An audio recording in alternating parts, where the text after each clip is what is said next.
Smart Ahmednagar news. नगर विरोधी पक्षनेते विजय वडेट्टीवार यांनी मुंबईवर झालेल्या हल्ल्याबाबत केलेले वक्तव्य शरद पवार आणि उद्धव ठाकरे यांना मान्य आहे का, असा सवाल भारतीय जनता पार्टीचे प्रदेशाध्यक्ष आमदार चंद्रशेखर बावनकुळे यांनी केला। कसाबच्या कुटुंबाच्या पालनपोषणाची जबाबदारी वडेट्टीवारांनी घ्यावी असा टोलाही त्यांनी लगावला। अहमदनगर दक्षिण लोकसभा मतदारसंघातील महायुतीचे उमेदवार डॉक्टर सुजय विखे पाटील यांच्या निवडणुकीच्या निमित्ताने प्रदेशाध्यक्ष बावनकुळे यांनी भारतीय जनता पार्टीच्या सर्व पदाधिकारी आणि कार्यकर्त्यांची बैठक घेऊन पुढील 4 दिवस जागरूकतेने काम करण्याचे आवाहन केले। तसेच मतदानापर्यंतच्या नियोजनाच्या सूचनाही त्यांनी दिल्या।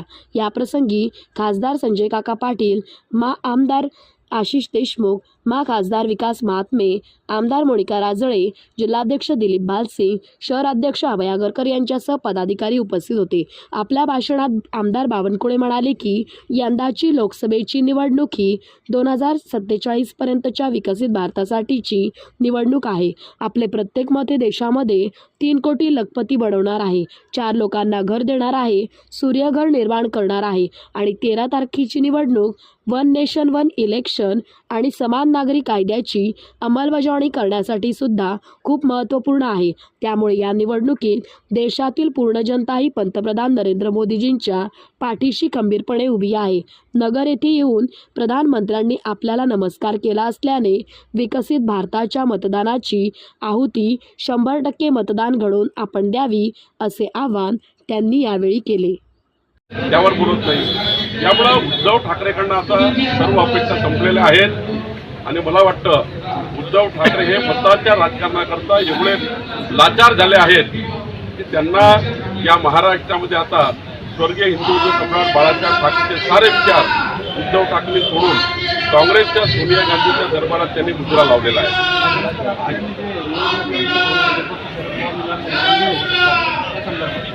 पवार साहेबांचा इतिहास असा आहे, 1977 पासून जेव्हा ते कमजोर होतात तेव्हा कुणाचा हात पकडतात, म्हणजे थोडे स्ट्रॉंग होतात तेव्हा हात सोडतात।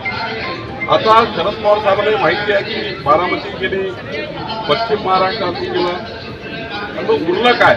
पृथ्वीराज चव्हाणांनी खरे बोलले। पृथ्वीराज चव्हाणांनी सांगितलं या महाराष्ट्राचे 2 पक्ष संपणार आहे। त्यामुळे त्यांना असं म्हणत होतं पृथ्वीराज चव्हाणांना एक शरद पवारचा पक्ष संपणार आहे आणि एक उद्धव ठाकरेचा पक्ष संपणार आहे। त्यामुळं हे आता विलिनीकरणाच्या गोष्टी याकरता करतात आहे। एक तर शरद पवार साहेब उद्धव ठाकरेचं विलीन होतील किंवा शरद पवार साहेबांना काँग्रेसमध्ये विलीन करावं लागेल, कारण शरद पवार साहेबांना माहिती आहे की तुतारी काही वाजणार नाही आहे, तुतारी बंद पडणार आहे। हे तुतारी बंद पडल्यावर करायचं काय? उद्धव ठाकरे आणि शरद पवारांना दोघांनाही काँग्रेसला विलिनीकरणाचा मार्ग राहणार नाही, दोघेही काँग्रेसमध्ये विलीन होतील। असंच भूमिका मागच्या 2.5 वर्षापासून उद्धव ठाकरे स्वीकारली। काँग्रेस जे जे बोलत आहे ते उद्धव ठाकरे करतात आहे, काँग्रेस जे जे वागतात तसे उद्धव ठाकरे वागतात आहे। कुठल्याही लेवलला उद्धव ठाकरे मताच्या राजकारणाकरता खाली पडायला तयार आहे। त्यामुळं हा दिवस या महाराष्ट्रात नक्की दिसेल की उद्धव ठाकरे शरद पवार साहेब काँग्रेसमध्ये गेलेले दिसतील। रेणुका शहाणेंची एक गोष्ट जी आहे ती बाहेर होती आहे, मराठी माणसांबरोबर त्याच्यामध्ये त्यांना जे घर करतात त्यांना मतदान करू नका नाही होत हे करून सांगतात। मला माहिती नाही त्याच्याबद्दल बघितलं नाही, तुम्ही सांगताय मी बघतो। संजय राऊत यांनी असं म्हटलेलं आहे की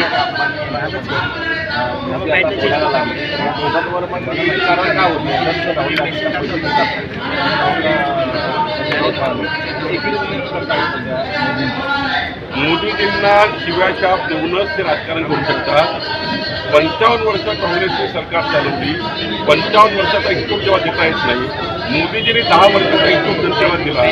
मोदीजी महाराष्ट्रात देशामध्ये जनतेमध्ये जात आहे, मतदारांमध्ये जात आहे, नगरला आले, महाराष्ट्रात प्रत्येक गावात जात आहे, प्रत्येक लोकसभेत जात आहे, कार्यकर्त्याला आवाहन करत आहे, जनतेला आवाहन करत आहे, स्पेसिफिक अजेंडा मांडतात आहे, विकसित भारताचा संकल्प मांडतात आहे। मागच्या 10 वर्षात मोदीजींनी केलेला प्रत्येक संकल्पनामा त्यांनी पूर्ण केला। आत्ता जो संकल्पनामा दिला आहे 2024-29 करता तो कसा पूर्ण होणार हे मोदीजी मांडतायत। आणि मग विरोधका जो काय मोदीजीवर टीका करण्याऐवजी मोदीजीवर टीका करून मतं घेण्याचा प्रयत्न आहे, मताच्या लांघणी घालण्याचा प्रयत्न आहे, संविधान बदलणार ही भीती दाखवून मतं घेत आहे। मुस्लिम समाजाला त्या ठिकाणी मोठ्या प्रमाणावर कन्फ्युजन तयार करताय. जेव्हा कन्व्हेन्स करता येत नाही, कन्व्हेन्स करून मतं घेता येत नाही, तेव्हा कन्फ्यूज करून मतं घेणं सोपं असतं. आणि म्हणून इंडिया आघाडी या राज्यामध्ये कन्फ्यूज करून मतं घेण्याच्या विचारामध्ये आहे. पण महाराष्ट्राची जनता ही मोदींच्या मागे उभी आहे. संजय राऊत यांनी ती पत्र लागली. पक्ष विलिनीकरण करावं लागल्याची परिस्थिती निर्माण होती. संजय राऊतांनी असंही म्हटलं आहे, महाराष्ट्राचे संपूर्ण धनगर समाज असो, 18 पगड जाती, 12 गुंठेदार, सर्व समाज हे मोदींच्या मागे उभा आहे. मला अभिमान आहे की आमचे सर्वांचे एकत्रित उमेदवार आमचे महादेवराव जानकर यांना परभणीमध्ये मोदीजींनी त्या ठिकाणी त्यांच्या सभेकरता येऊन महादेवराव जानकर सारख्या नेतृत्वाला लहान भाऊ, छोटा भाऊ समजून त्यांच्या पाठीमध्ये, त्यांच्या पाठीवर प्रचंड ताकद निर्माण करण्याच्या, त्यांच्या पाठीशी मोदीजी उभे आहेत, मोठे भाऊ म्हणून उभे आहेत. त्यामुळं समाजामध्ये प्रचंड ताकद निर्माण झाली आहे. महादेव जानकरांना मोदीजींनी छोटा भाऊ म्हणून उल्लेख केला आहे. महादेव जानकरांच्या मागे मोदीजी मोठे भाऊ म्हणून उभे राहणार आहे. त्यामुळं महाराष्ट्राच्या सर्व समाजाला असं वाटतं आहे की मोदीजी आपले आहेत. मोदीजी महादेव जानकर सारख्या कार्यकर्त्याला आपला भाऊ मानतायत.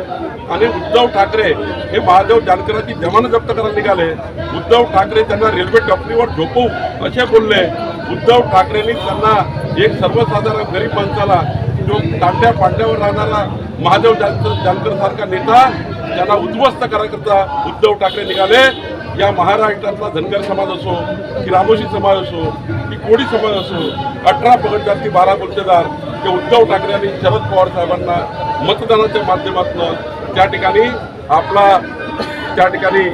मतदानाच्या माध्यमातून धडा शिकवल्याशिवाय राहणार नाही असं मला वाटतं. संजय राऊतांनी असंही म्हटलं आहे की गुजरातचे 2 व्यापारी औरंगजेब वृत्तीचे आहेत आणि नितेश राणे उत्तर देतील. मुंबई आणि गुजरात त्यांचं उत्तर तोडायचा नितेश प्रयत्न राणे करतायत. नितेश ते मी नगरमध्ये कुठले उमेदवार डॉक्टर सुजय विखे पाटील यांच्या प्रचारार्थ आलो आहे. आणि सगळ्यांच्या मनात एक प्रश्न नेहमी असतो धनगर समाजाच्या, आणि तो म्हणजे आरक्षण. आणि भारतीय जनता पार्टीने आरक्षण दिलं नाही असं वाटतं. पण मी त्यांना सगळ्यांना सांगू इच्छितो की जसं आम्ही जेव्हा मोर्चा काढला होता नागपूरमध्ये धनगर समाजाचा आरक्षण अंमलबजावणीचा मोठा मोर्चा झाला, आणि त्यावेळेस आम्ही निवडून दिलं होतं शिवसेनेकडून उद्धव बाळासाहेब ठाकरे, तसं सुभाष देसाई यांनी आम्हाला सही करून लिहून दिलं होतं की आम्ही ST आरक्षण देऊ. पण त्यांनी CM असताना सुद्धा या विषयात कधीही वाच्यता केली नाही, कधी मुलाखत दिली नाही, कधी बैठक केली. तसंच काँग्रेसने 1979ला शिफारस केली होती केंद्राकडे की धनगरांना ST आरक्षण द्यायला पाहिजे, आणि 82ला ती शिफारस वापस येते. म्हणजे 82ला आम्ही कसं काय STत नव्हतो, 79ला होतो. तसंच शरदराव पवार साहेब यांनी सुद्धा माढामध्ये जेव्हा निवडणूक लढले त्यावेळेस जाहीरनाम्यात लिहिलं होतं की धनगरांना ST आरक्षण देऊ. पण त्यांनी सुद्धा त्यावेळेस ते नाही, नंतरही दिलं नाही, कधी त्याच्याविषयी बोलत नाही. माझं असं म्हणणं आहे की उलट भारतीय जनता पार्टीने आदरणीय देवेंद्र फडणवीस साहेबांनी जे आदिवासींना तेच धनगरांना या हिशोबाने 1000 कोटीच्या योजना दिल्या. आजपर्यंत मला असं वाटतं एवढ्या योजना कोणत्याच पक्षांनी धनगर समाजाला दिलेल्या नाही, आणि त्या योजनांच्या अंमलबजावणी पण होत्या. तसंच भारतीय जनता पार्टी आदरणीय देवेंद्र फडणवीस साहेब, आपल्याला माहिती आहे आता नगरमध्ये आहो मी, पहिले याला आपण अहमदनगर म्हणत होतो, त्याचं नामांतर झालेलं आहे. आणि ते म्हणजे समजा भारतात 570 जिल्हे आहेत, त्यातला एक जिल्हा अहिल्यानगर असा करण्यात आला, आणि ते भारतीय जनता पार्टी आणि आदरणीय देवेंद्र फडणवीस साहेबांकडे झालं. तसंच सोलापूर युनिव्हर्सिटीचं नाम विस्तार पुण्यश्लोक अहिल्यादेवी होळकर सोलापूर युनिव्हर्सिटीचं आहे, म्हणजे त्यांचं पण नाव देण्यात आलं. तर या सगळ्या गोष्टी होतात आहे. तसंच आत्ताही तुम्हाला सगळ्यांना माहिती आहे की पुण्यश्लोक अहिल्यादेवीची जयंती सगळ्या ऑफिसेसमध्ये साजरी होती. या इथे पुण्यश्लोक अहिल्यादेवी होळकर सांस्कृतिक भवन 3 कोटीचे, प्रत्येकी 1 कोटी या हिशोबाने आम्ही या इथे 3 सभागृह नगर जिल्ह्यात दिली. तर हे अशी खूप सारी कामं होत आहेत. ढवळापूर इथे आहे, ढवळपुरी आहे, तिथे प्रकल्प उभा होत आहे लोकरीपासूनचा आणि शेळीमेंढीच्यासाठी. हा पहिल्यांदा होत आहे. नगर जिल्ह्यातही बरंच परिवर्तन धनगर समाजाच्या मेंढपाळांसाठी करण्यात आलं. हे सगळे कामं होतात आहे भारतीय जनता पार्टी. माझं असं म्हणणं आहे की बाकी महाविकास आघाडीने सांगावं ना की त्यांनी काय केलं धनगर समाजासाठी. फक्त त्यांनी हे नाही केलं, त्यांनी ते नाही केलं असं सांगण्यापेक्षा ते पण या सत्तेत होते त्यावेळेस त्यांनी काय केलं. आदरणीय अजित पवारदादांनी जे पुण्यश्लोक अहिल्यादेवी महामंडळ आहे त्याचं 25 कोटी भागभांडवल होतं. जे 25 कोटी मिळत होते ते चौपट वाढवले, 100 कोटी केले. ते हे सगळं महायुती सरकारने केलेलं आहे. धनगरांच्या सोबत महायुती सरकार आहे म्हणून मी म्हणतो, म्हणून लोक मतदान नाही करणार आहे महायुतीला. डॉक्टर महात्मा बोलतात त्या म्हणून करा नाही, तर धनगरांची कामं होतात आहे. धनगरांच्या मुलांचं शिक्षण मोफत होत आहे, घरकुल योजनेचा लाभ मिळत आहे. स्वयं योजनेमुळे जे हॉस्टेलमध्ये राहतात, हॉस्टेलमध्ये राहते बाहेर राहत आहेत त्यांच्यासाठी सुद्धा सोयी मिळत आहे. आणि म्हणून मला खात्री आहे की या इथे सर्वांना धनगर समाजाचे सर्वजण आपले जे उमेदवार आहे महायुतीचे डॉक्टर सुजय विखे पाटील यांच्यासोबत राहतील आणि त्यांना प्रचंड बहुमताने जिंकून देतील. या इथे आता साधारण 150-200च्या वरती मुलांना मोफत शिक्षण पण मिळत आहे आणि शाळा पण 92च्या वरती आपण प्रत्येक जिल्ह्यामध्ये दिलेल्या आहे तिथे मोफत शिक्षण होतं नामांकित इंग्रजी माध्यमाच्या. या संदर्भात आज साहेबांच्या उपस्थितीमध्ये दक्षिण लोकसभेचे उमेदवार सुजयदादा विखे पाटील यांना धनगर समाज संघर्ष समितीचा या मतदारसंघामध्ये जाहीर पाठिंबा आम्ही या ठिकाणी जाहीर करत आहोत. आणि या मतदारसंघातील सर्व धनगर समाजाच्या कार्यकर्त्यांना, पदाधिकाऱ्यांना, मेंढपाळांना असं आवाहन करण्यात येतं की लोकसभेसाठी जे महायुतीचे उमेदवार आहेत सुजय विखे पाटील यांना प्रचंड मताने विजय करा असं आम्ही या ठिकाणी आवाहन करत आहोत. जय मला रामकृष्ण. मी बोला.